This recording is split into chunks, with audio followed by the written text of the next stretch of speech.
Okay, let's go ahead and create an example where we use a Flash object via fs commands to communicate with another object, in this case to direct another object within our AutoPlay Media Studio project.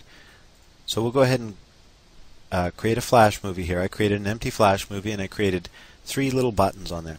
So basically you guys can do that on your own if you like, or create a facsimile. It's very quick. I just created 3 rectangles, added some text to them, and converted them to buttons using the insert convert to symbol function. Okay, so I've got these 3 buttons here, and I've labeled them IndigoRose.com, SetupFactory.com, and StyleWorkshop.com. Now let's add some fs commands to them. I'm going to click on the IndigoRose.com button, and in my actions editor here I'm going to type on release. Okay, so remember we have to have that event handler to trigger this. And then we're going to go ahead and type in fs command, and in brackets I'm going to type in the initials IR. And that's to symbolize Indigo Rose for our website, IndigoRose.com. We're going to go ahead and click on the second button, and as you can see I've already entered the code on release fs command SF. So it's the equivalent of what we had on our first button. And we've got the on-release event handler, and this time it's triggering instead of IR, SF. So if I click on IndigoRose.com button, you'll see it's triggering an FS command named IR. If I click on the Setup Factory button, it's triggering an FS command called SF. If I click on the Style Workshop button, you see I've already added an action to it to trigger an FS command called SW. Okay? So you can see the pattern that I'm using here as I click through my buttons. We're just triggering a simple fs command with a simple 2-letter code to signify which website to direct our web browser object to. Okay, so we're going to use this menu bar, this button bar, to control a web browser object. So now that we've got these 3 buttons set up with these fs commands, let's go ahead and export our movie. File, Export Movie. We'll put that in the Flash folder of an empty AutoPlay Media Studio project folder. And then we'll go into our empty project here and start working. Okay, so I've created a small project here, 630 by 425, and I'm going to drag my Flash menu bar onto my stage and align it with my stage. And as you can see, I made my Flash menu bar 630 pixels wide, so it will fit onto the stage. In the attributes area here, I'm actually going to go ahead and make sure that it's set to 0, 0. And then I'm going to right click on it and pin it. So it's set up the way that we want it to be set up. Now I'm going to add a web browser object to our stage. By default, I'm going to point this web browser object at AutoPlayStudio.com. And in the Attributes tab, I'm going to go ahead and set it up so that the top is at 31 pixels, just below our Flash object. It's going to be then 394 pixels high, and it's going to be 630 pixels wide. I'll go ahead and press OK. And you can see it's right where we want it, so we'll go ahead and right click and pin that web browser object in place. Perfect. Now we're ready to go. Let's go ahead and double click on our Flash object, that is, and we'll go ahead and add some actions. In the actions area, in the on fs command event area, we'll go ahead and add some if statements.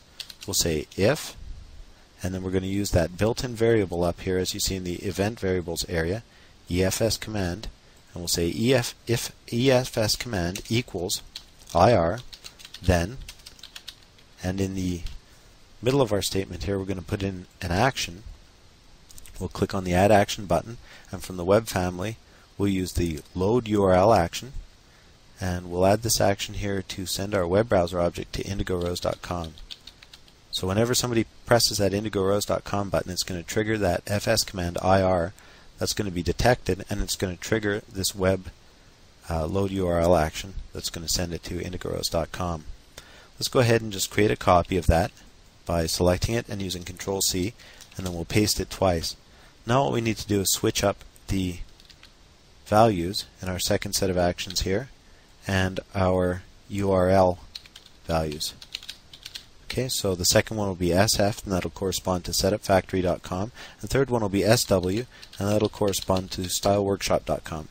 So you can see what we're left with here in the end is a series of 3 if statements, and in each if statement we've tested the EFS command variable, the built-in variable, to see if the name of the FS command is either IR, SF, or SW.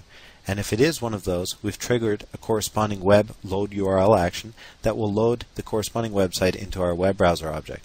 Let's go ahead and press OK and preview our project. I'm going to go ahead and minimize our applications behind here so that we can see quite clearly what we've got. As you can see here, we've got this nice attractive menu bar, and we've got our AutoPlayStudio.com website loaded into our web browser object. The scroll bars are automatically added. And if we click on one of these buttons, it triggers our fs command, which is detected by our Flash object here in the onFS command event handler, and then that is triggering a corresponding action which is sending our web browser object to the appropriate website. So there's IndigoRose.com. If I click on SetupFactory.com, you'll see that it indeed loads SetupFactory.com. If I click on StyleWorkshop.com, it loads that website, and so forth.